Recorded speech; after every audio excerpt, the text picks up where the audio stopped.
All right.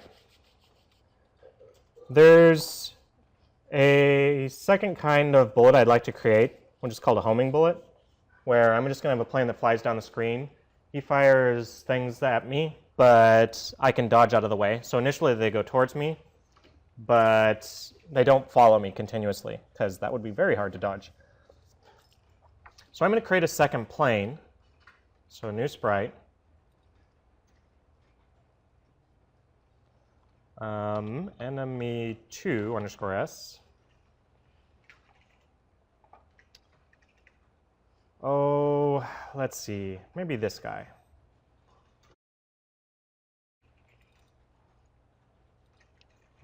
Erase the color out of him. Center him.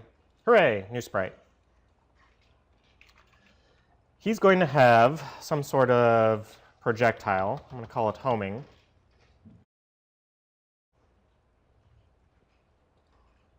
He's going to take maybe this thing. That looks like it might be a homing bullet.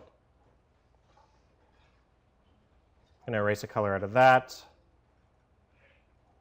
and center that. Okay. These both need objects, so I'm going to create my enemy2 object with the sprite I just made. And I'm going to create the homing object with that sprite I just made. Enemy2 is going to be a little simpler. He's going to fire constantly, but he's just going to go down the screen for movement.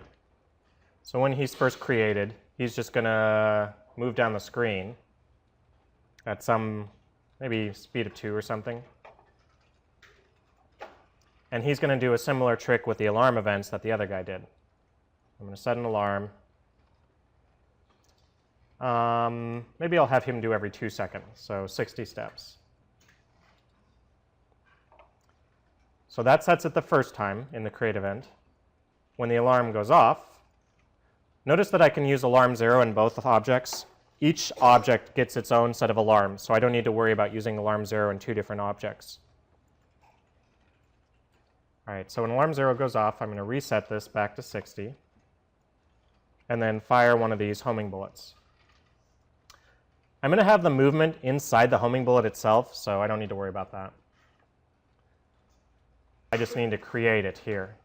So I'm going to have him create his homing at x and y. The homing bullet itself is over here. When he's created, he's going to do movement. Now, eventually I'm going to have my plane turn into an explosion when it gets hit. When that happens, if there are any homing bullets that get created, they're going to throw an error because my plane won't exist. That's a problem. So I need to make sure that the plane exists before this guy goes chasing after it.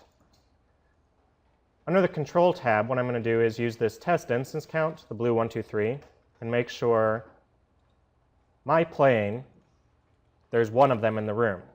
Make sure that the number of my planes is equal to 1, because if it's not, that's a problem. If there is a my plane, I want this guy to move towards it. There should only be one my plane, so I can use its name. This is much like the catch game. So I'm going to set it to go after the x and y of my plane, maybe a speed of 10 again. Now, if there is no plane in the room, I don't want it to just sit there, so I'm going to have it go down the screen. So if my plane is in the middle of an explosion or whatever it is, I'm just going to have it move down the screen at a speed of 10.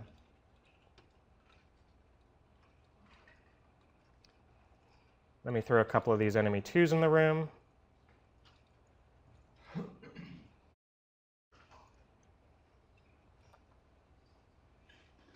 All right. And I can dodge out of the way.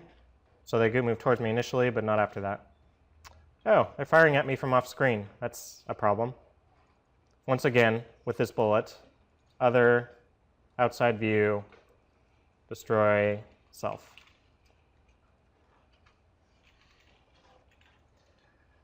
Okay, Those are the main things I wanted to cover for today. There's one other thing that I'd like to do, which is to show you how to get sprites to rotate. So that's a pretty common request on this. There's two ways to do it. One way requires the Pro version of GameMaker, and the other version can be done with the Lite version. So I'll show you both ways. Let me create a quick path, which is just a loop.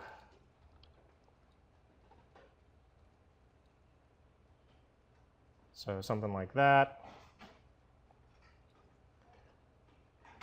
And I'm going to create two sprites. The first one, let's see, I'll grab maybe this white plane. Notice I'm grabbing the one to the right, not the one facing down. That's important. The reason why is that 0 degrees is to the right, and I'm going to do everything based on 0 degrees. So if I erase that color out, let's call this Rotate Pro Sprite. So this guy is going to be the version that's the Pro, and I'll create another sprite, Rotate Light Sprite. And this bright green one will be the other one. Erase a color and center it.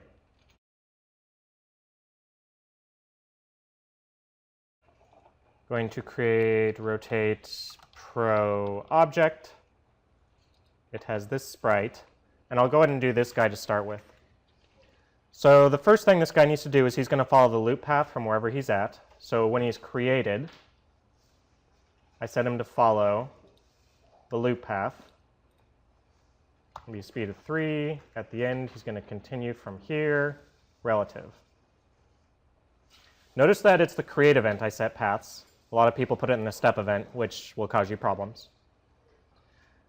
However, what this guy does need to do is he needs to change his image angle based on which direction he's going. So as he's following a path around in a loop, he's actually constantly changing his direction, and GameMaker's keeping track of that. So what I'm going to do is, in a step event, under main 1, there's this middle icon, transform sprite. And what I'm going to do is this angle here, I'm actually going to set that angle to be whatever my direction is.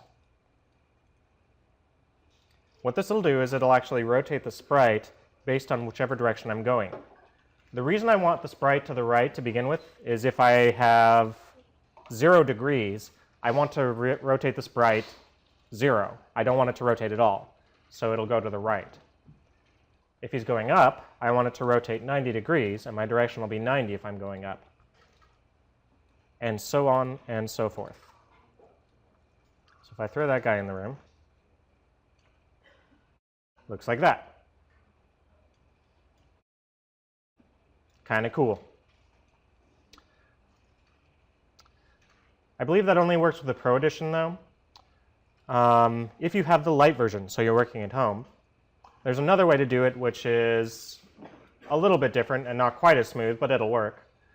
What we're going to do is we're going to take this sprite here and actually create a whole bunch of sub-images of it. So I'm going to go into Edit Sprite. I'm going to create a cycle of animations here. So animation, rotation sequence, and I want to go counterclockwise. So maybe every 10 degrees or so, I'll do this. So let me do 36 frames, each of which will be 10 degrees. There we go. So this shows all the various rotations. What I'm going to do is I'm going to pick out a particular frame based on what my direction is.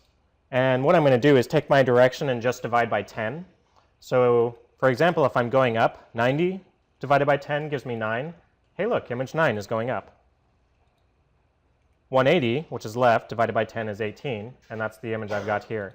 And that's why I set it up this way, so that I just divide by 10 and get exactly that image, and that's the rotation I want. So if I create an object, which is this light rotation, as that sprite, he's also going to follow a path when he's created. So I'm going to put him on the loop, speed 3 at the end, continue from here, relative. His step event is going to be slightly different. What he's going to do is he's actually going to make it so that he's using this rotation light. He's actually not going to animate, otherwise he would go in a continuous cycle, which would look silly. So I'm actually going to set his speed to 0. But I'm going to pick out which of those frames I want, which of the sub-images, by doing direction divided by 10. And it'll actually pick out which frame I'm at. Every step, it'll set it to be that particular frame. So if I throw him in the room, so it's a touch more jerky, but it allows you to do full rotations. And if you do more degrees, so if you do something like 360 different frames, it makes it a much, much, much bigger sprite, but you can also have smoother movement. All right, so we've got my bullets interact with the enemy 1, creates explosions. Enemy 2 fires homing bullets, and some ways to do rotations. I think that's all I'm going to go over for today. Next time, we'll start taking a look at multiple hits and the boss.